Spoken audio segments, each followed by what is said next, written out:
Reunió con la delegación del PIT-CNT para dar detalles, y esto lo pongo entre preguntas, si es realmente los detalles que dieron, conformaron a la central sindical sobre la rendición de cuentas. Estamos con el presidente del PIT-CNT, Fernando Pereira. Buenos días. Buen día, un gusto estar con ustedes. Recién el dirigente sindical de la educación dijo que la reunión de ayer fue como la mañana de hoy, con nubarrones y esperando la tormenta. Sí, muy después oscura. dijo que empeoró en realidad la situación.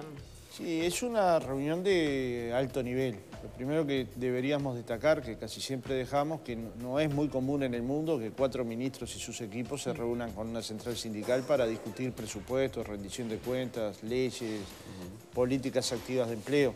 Y mostrarle el borrador además primero que a nadie, porque esta vez fue así. Sí, a mí me parece que esto hay que valorarlo. Después vamos a los resultados. Que yo hace, creo que 28 años que soy dirigente sindical, o 30, nunca espero resultados inmediatos porque la vida me ha demostrado que los resultados son procesos de mediano y largo plazo. La vida me lo demostró. Sin embargo, cada vez que se da un pasito, vas acumulando en la dirección correcta. Yo creo que la reunión de ayer tuvo una virtud. Digamos, el Poder Ejecutivo colocó 9 o 10 propuestas vinculadas a los temas de empleo, que para cualquier dirigente sindical que priorice, que haga una escala de prioridad, el tema de empleo es el número 1. No hay tema número 1 más importante que el trabajo, que el empleo, que discutir cómo se construye el trabajo y al mismo tiempo cómo se construye trabajo de calidad. Lo que pasa es que ha sido un talón de Aquiles en estos momentos del propio... Totalmente, pero cuando no es cuando más hay que trabajar. Ahora, Fernando... Cuando no hay desempleo alto, cuando hay creación de empleo, ahí es cuando hay una perspectiva de trabajo muy importante. Porque si te quedás en que el número te da bien y no tenés políticas activas en materia de formación profesional, no apostás a la educación como clave del desarrollo, no colocás instrumentos que posibiliten el trabajo en distintas ramas de actividad, después vas a atender el tema cuando tenés una dificultad. ¿Pasó eso y ahora se está teniendo yo parto de la base que Uruguay tiene un problema como la mayor parte de los países de América Latina que venden mucha materia prima. Con lo cual, digamos, el trabajo que se construye por los niveles de exportación no es el nivel que todos quisiéramos que se produjera. Ahora, esto en los últimos 2 o 3 años perdimos 40, 50 mil puestos de trabajo. No, si seguimos perdimos 500 mil. Sí. La verdad, ahora, el número es más o menos entre 25 y 30 mil puestos de trabajo. Depende de cuándo tomes, de 2015, no, pero 2016, ese es más 2014. o menos el número. Después se llega de 30 mil a 70 mil de acuerdo a quién tiene ganas de dar más manija con el desempleo, ¿no? Entonces lo que te digo es, el desempleo es serio. Pero no es manija lo del desempleo. No, es manija, no va a ser manija. Vamos, no tenemos tuvimos número de desempleo actividad. más del 10.8. Hoy estamos casi en el desempleo estructural, 8.3. No, el desempleo estructural del Uruguay está en el entorno de 8%, el estructural.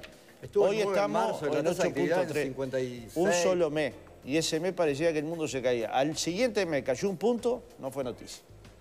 A mí me llama la atención que entonces la lo manejamos con... sea esa con respecto al empleo, porque... ¿Cuál decís? Si yo te digo que es el tema número 1. Lo que no admito es que el terrorismo, el lío del desempleo empieza cuando empieza la negociación salarial. Van de 30 a 70. Yo te dije 40 a 50 y me dijiste 500 mil. ¿Cuál es el terrorismo? Es 30 mil. Bueno, vos mismo decís que depende de la cifra quién la dé. No, los números son claros. Ignacio Muñoz dice que son 50 mil de diciembre de 2014. Bueno, yo lo discutí eso con Ignacio personalmente. Está bien, pero no es terrorismo. Para vos son 30... Se parece. ¿Y sabés por qué se parece? Porque apareció en el 2005, apareció en el 2006, apareció en el 2007, apareció en... ¿Y cuándo aparece? Justo cuando aparece en la ronda de Consejo Salario. Si nosotros hubiéramos tomado nota de todas las veces que nos anunciaron desempleo por los consejos de salario, vos ganarías 56% menos. No, eso no es necesariamente así. No, estás haciendo una bueno, vos regla de 3 que no funciona funciona así, Fernando. Ahora sí, el promedio de los uruguayos puede ser. Y bueno, vos capaz puede ser, es discutible también de la teoría económica. Es discutible. ¿Por qué es discutible? Porque hay gente que dice que sin consejos de salario los salarios se hubieran aumentado más. Pero, en teoría económica. Yo te digo, los 90 creció el producto 40%, los salarios 9%. Esto no es teoría económica. No, llevamos 30 años en el Uruguay democrático, en un momento el producto creció 40%, los salarios nada, ahora el producto creció 60% y los salarios 56%. Al país le fue mucho mejor también. Es decir, si nosotros no hubiéramos luchado, no, al país le fue muy bien en la década de los 90. Le fue muy bien. La información. En la década de los 90 al país le fue muy bien. Pero no le fue bien a los trabajadores. Esto es comprobable. Es más, el que insiste que no debe haber negociación colectiva era el que era vicepresidente de la Cámara de Comercio y gobernante del gobierno de la calle. Yo lo respeto mucho porque dice lo que piensa. Pero la realidad es que a los trabajadores les fue muy mal. Y solo negociaron colectivamente el 9% de los trabajadores. Ahora negocian más del 90%. Entonces, digamos, si solo el desempleo aparece cuando hay crisis, cuando hay consejo social, estamos en un problema. Si el desempleo se coloca permanentemente, para mí es un tema... Ahora, el propio gobierno ve que tiene un problema con el desempleo y tiene un paquete de medidas para crear puestos de trabajo. Gobierno, pero yo soy de los que tengo que demandarle al Acá gobierno. no somos ni pro ni contra nada, informamos nada más. Si ustedes me colocan en un lugar incómodo, yo voy a tratar de colocarlos en el mismo. No, pero Fernando, a ver, justamente acá además los periodistas no estamos para ponernos de un lado del otro, sino para tratar de entender, informar y que la gente tratemos de que la gente entienda. Ahora, no, mi pregunta es, si el gobierno ayer anuncia un paquete de medidas, entiende que hay un número de desempleo que es un problema en este momento, pero por otro lado Bastori te dice que no puede aumentar la carga a quienes generan empleo. Sí, y no solo a quienes generan empleo, a nadie. Porque hay sectores generadores de empleo que uno podría decir, a estos sectores generadores de empleo no se los toca. Nadie en el PIT-CNT pegaría el grito en el cielo, pero el que acumuló riqueza y no la toca, ¿qué puesto de trabajo toca? Pero el proceso está haciendo, Fernando, de pérdida de empleo en los últimos años. No, pero ¿qué puesto de trabajo toca el que generó enormes riquezas en 12 años con la soja y la tiene durmiendo la plata? Yo te digo, ¿qué puesto de trabajo toca? Ninguno. Entonces, el problema es una decisión política. A cada uno a qué impuesto le pones. Entonces, lo que está pasando... estoy hablando del impuesto al patrimonio. Lo que está pasando en la economía uruguaya es que con los impuestos que hoy tenemos se está perdiendo empleo. Sean 30, 40, capaz que son 30 y otros 20 que dejaron de buscar. ¿Pero se pierden por los salarios? No dije por los salarios, por los salarios, por los impuestos, por la realidad de las empresas que están cerrando. Por el cambio científico tecnológico. También. Y se crean también cientos de puestos de trabajo. Sí, pero se pierden más de lo que se crean. Por ahora 30, 40, 50 Hemos tenido momentos en estos 10 años que se han creado más de los que se perdían. Y hemos tenido periodos en estos 10 años que se han perdido más que los que se han creado. El problema es tener una mirada de más largo plazo. Si lo miramos en el largo plazo, estamos dentro del desempleo estructural. ¿Quiere decir que esto no sea central? No, es sumamente central. Ya dije que era el TUMIA número 1 de la preocupación sindical. Ahora, hace 1 año y 8 meses que le planteamos a las cámaras empresariales y al gobierno, por fuera de los consejos de salarios, construir un Consejo Superior de Trabajo que solo analice cómo se construye trabajo en Uruguay. Inversiones, fomento al empleo, políticas activas, formación profesional. ¿Sabe cuál fue la respuesta hasta ahora? Ninguna.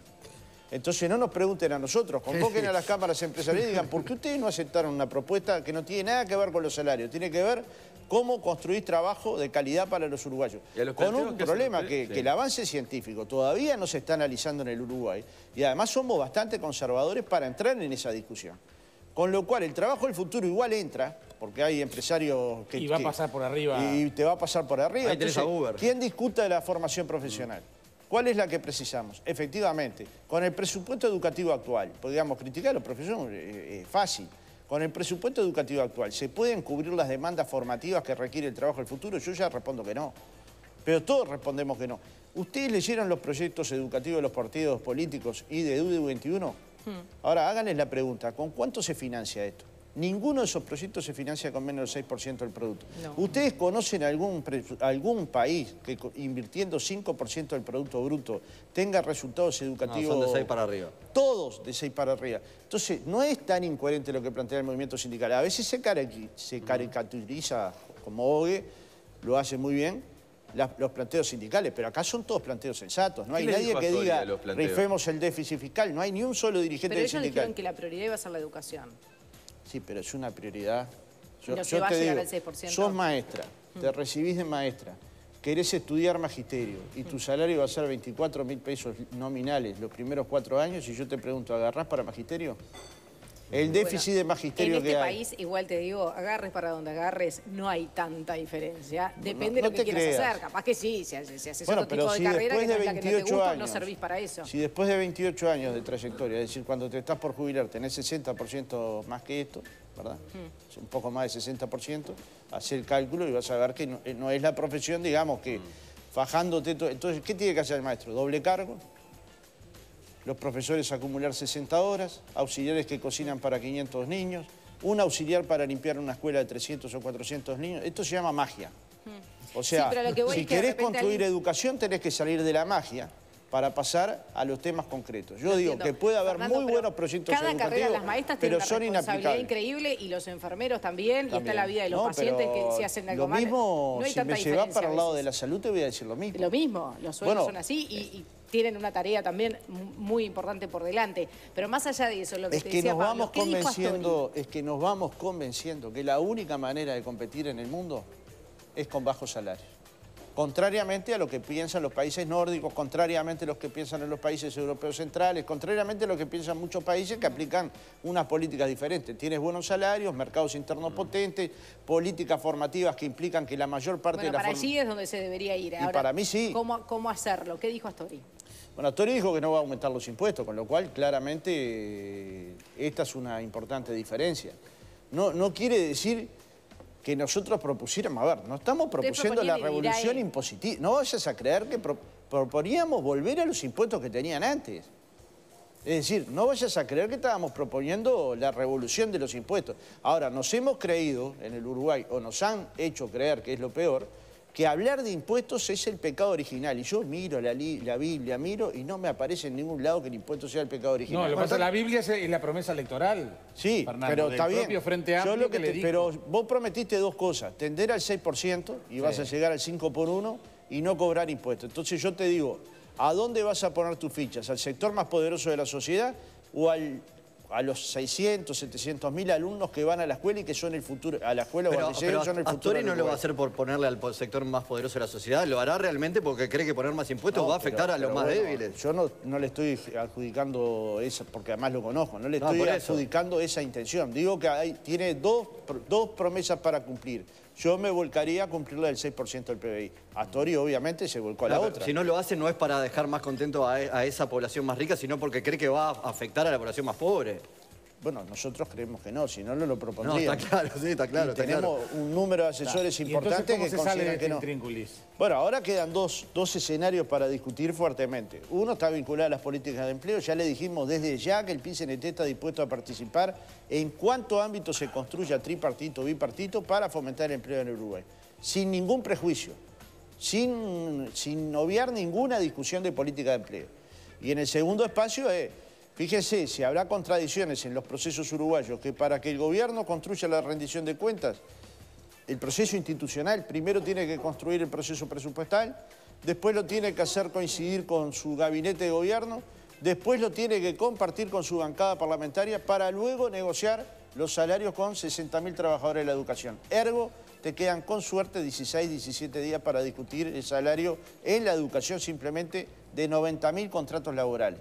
En la salud con cerca de 40.000, en el UNEU con varios miles. ¿Es el tiempo suficiente o tenemos un problema de diseño institucional? Otra vez magia. Y ahí se va, otra vez magia. En 17 días... No puede ser justamente la caja de resonancia y de negociación para estas cosas. Bueno, pero ahí volvés al sistema anterior. O priorizás la negociación colectiva o priorizás el tirar de la piola. Durante 30 años en el Uruguay se priorizó que las delegaciones sindicales fueran al Parlamento, pidieran algo, vieran que salía. Limosna, claro. Hasta que se priorizó la negociación colectiva. ¿Qué significa? Que las partes negocian y después el Parlamento aprueba o no aprueba. Pero por lo menos las partes negocian.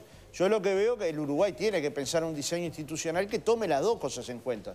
La ley de presupuesto y su construcción, que supone el acuerdo en el gobierno, el acuerdo con la bancada, pero al mismo tiempo y con la misma fortaleza, priorizar la negociación colectiva. Si estas cosas no suceden, va a haber conflictividad. Fernando, tenemos que estar todos los años discutiendo el presupuesto, rendición de cuentas a este nivel de qué gastamos cada peso. Bueno, estoy diciendo que deberíamos tener, estoy diciendo exactamente lo contrario, que deberíamos tener un diseño institucional que nos pudiera permitir discutir un quinquenio de alguna manera y después, en todo caso, pequeñas correcciones. Claro, ¿qué pasa ahí con la situación regional, mundial, a que Astori se refiere y mucho? Y bueno, ganaron los neoliberales. Que pasa un desastre. ¿Qué pasa en Argentina? Un desastre. ¿Qué pasa en Brasil? Un desastre. Un desastre. 7% de déficit Brasil. Argentina debe estar ahí. ¿Argentina la ves peor hoy que hace 2 o 3 años? Bueno, yo y los argentinos. No solo yo. Me parece que todos los que estamos acá. Yo veo tomando política no fueron de los Macri, argentinos que votaron el año pasado en las elecciones intermedias. Yo, viste que lo que digo, ¿cuál es la diferencia entre Argentina y Brasil? Igual que lo que digo de Uruguay. A mí no me habrá gustado el gobierno de la calle, pero lo votó la gente y lo respeté. Bueno, y en Macri, en la media elección... Macri lo votó la gente. Entonces los argentinos no están viendo lo mismo que vos. No, hoy los argentinos hay por millones movilizados, si les cambiaron las reglas de juego, si le devaluaron la moneda, si su poder de compra cayó, si los sectores más pobres de la sociedad argentina están padeciéndolo, supongo que hoy están cambiando de opinión, pero eso lo supongo yo. Tampoco vamos a ver, nadie tiene la verdad revelada. Yo por la duda cuando me desvelo miro a Ana Clara para ver cómo está el día siguiente y a veces me da alguna insinuación. Pero... ¿Los venezolanos? Y los venezolanos necesitan más diálogo. Yo, digamos... Yo tengo la circunstancia subjetiva, digamos, de que mi familia vive en Venezuela. Fue exiliada en el año 75 a Venezuela, después de haber estado algunos años presos. Y naturalmente que tengo un conocimiento de lo que pasa en Venezuela, producto del contacto familiar. Y ahí no ganaron los neoliberales y no sé si no están peor que los brasileños que los argentinos, ¿no? Ahí tienen dos problemas. Venezuela tiene un problema. Todos creemos que la riqueza venezolana es la riqueza petrolera y Venezuela es un país muy rico desde todo punto de vista. Tiene minerales, tiene litio, tiene tierras productivas, podría criar ganado. Tiene todo, te diría, tiene todo. El problema de Venezuela es que siempre apostó como su principal negocio la monoproducción de petróleo.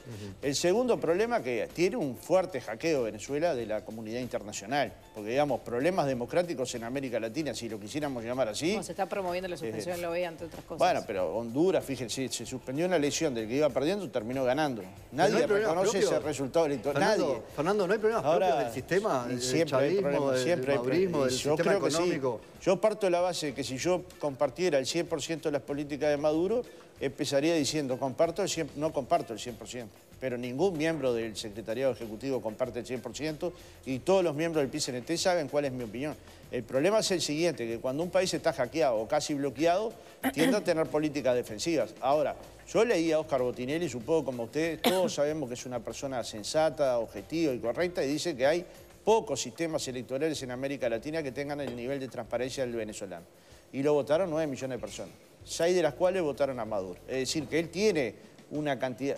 Porque si me dicen es porque pasaron por el club, acá pasaban por los clubes a buscar la tarjeta para el teléfono, a buscar la tarjeta para la luz, a buscar la tarjeta para el trabajo. Fernando... O sea, acá hablamos de las cosas malas como si nunca las hubiéramos hecho. Y creo que inventamos la pólvora acá, ¿viste? Antes que Venezuela entregara esas tarjetitas, ya acá se entregaban por miles de tarjetitas. Lo que pasa es que se han ido olvidando. Esas tarjetitas se han ido olvidando, porque por suerte se utilizan muchísimo menos. No obstante esto, Venezuela tiene una única salida, que es un diálogo interpartidario con todos los partidos de la oposición y con todas las organizaciones sociales. Y eso supone... Tiene presos políticos y presos comunes. Mire, si yo soy dirigente sindical y mañana usted me ve armado en la calle con una metralleta, a mí me tiene que llevar preso. Discúlpeme, seré muy dirigente sindical, tendré protección sindical, pero no tengo protección para una metralleta. Pero dijiste primero, tiene presos políticos. Tiene, y he sido de los que he dicho que hay que liberarlos de inmediato y me ha costado alguna que otra censura y lo seguiré diciendo. Y si los tiene que soltar. Ya está en ese proceso. Ahora, el problema es que necesita igual esa sociedad un diálogo. Ahora, también se colocan presos políticos a delincuentes comunes. Insisto con esto. Si usted arma un atentado contra gente en la calle, usted dejó de ser un preso político. ¿Me entiende? Podrá tener en el fondo alguna intencionalidad política, pero dejó de serlo. Ahora, ¿hay qué se precisa? No lo vamos a arreglar los uruguayos. A veces a nosotros nos viene esa sensación de que los uruguayos podemos arreglar el problema venezolano. El problema venezolano solo lo pueden arreglar los venezolanos. Y es con diálogo, es con tolerancia y es acordando cuál es el proceso de salida. Y nos aterrorizamos porque hay algunos políticos proscritos, y yo también, pero no nos olvidemos que nosotros nos comimos una elección sin Wilson y sin Serengue. Pero por eso es lo que te aterroriza, que sabemos lo malo que es tener... Bueno, pero salimos. Lo que hay que buscar en Venezuela es la salida. Pero el PIT-CNT legitimó estas elecciones en Venezuela. En las pasadas 8 millones votaron a la oposición en las legislativas. Ahora 6 votan a Maduro y el comunicado de la central es la legitimidad del gobierno lo que mismo surge que de estas dice elecciones. Botinelli. Lo mismo, exactamente. No, la legitimidad del gobierno, una cosa es la transparencia de las elecciones, otra es la legitimidad del gobierno. Si salimos, nosotros salimos de una dictadura. Venezuela está en una dictadura. Bueno, es lo que dicen los medios. Si los medios dicen que están en una dictadura, si la oposición venezolana dice que está en una dictadura, yo creo que no. Pero si alguien sostiene eso, tiene que sostener que una posible salida sea la salida de la uruguaya. De lo contrario, ¿cuál es la salida? Pero no se presentaron a las elecciones del Goyo Álvarez y compañía acá. Ah, bueno. Nos presentamos a las elecciones cuando los partidos políticos democráticos aceptaron un camino democrático. No fue lo que pasó en estas elecciones en Venezuela. Una parte de los partidos se presentaron, usted no vio oposición. Usted dirá, no se presentó tal persona o tal otra, pero partidos de la oposición se presentaron y sacaron un par de millones de votos. Ahora, si usted cree que yo creo que este tema se saldó por esta elección, yo creo que no se saldó, que debería ser el principio de un camino de diálogo que convierta la solución. Lo mismo pienso para Honduras, lo mismo pienso para Nicaragua, lo mismo pienso para Brasil. Fernando, fue ahora dinamitar el decime, camino de diálogo. destituyeron a la presidenta Dilma Rousseff en Brasil por un crimen grave que cometió y lo habilitan a seguir haciendo política. ¿Vos viste acto de tan grave como este en América Latina? O sea, yo puedo destituir a alguien porque creo que cometió un delito y habilitarlo para ser candidato al mismo cargo. ¿Es posible esto? Decir, este es delincuente hoy hasta mañana. Mañana dejó de serlo y está habilitado para todo. Y de eso nadie se dedica. Hay un ojo puesto en Venezuela y es un ojo internacional puesto en Venezuela. Y es parte de la lógica de bloqueo que está sufriendo Venezuela. Que no quiere decir que haga todas las cosas bien, porque tiene muchas dificultades de consumo interno, porque tiene dificultades para llegar a fin de mes la gente, porque no accede a esas cosas que nosotros creemos fundamentales. Pero vamos a ver, también tiene un bloqueo norteamericano, ¿no? También tiene políticas de ajuste por todas partes. También tiene problemas para exportar su materia prima. Ahora, Brasil, que no tiene todos estos problemas, tiene una crisis humanitaria tan fuerte como esta. No tan fuerte, pero muy fuerte. Bien. Tiene una crisis institucional con un candidato preso. Ese candidato sigue siendo el candidato con más posibilidades de ganar una elección. Sí. Y de Brasil nadie quiere hablar. Ahí no hay golpe. Brasil también se habla. Poquito. Medí los minutos que dedican a Venezuela y a lo de Brasil y voy 2-1, que se habla bastante más de Venezuela que de Brasil. Bien. Fernando Pereira, muchísimas gracias por acompañarnos. A ustedes. Hasta pronto. Tenemos que actualizar hasta ahora los datos.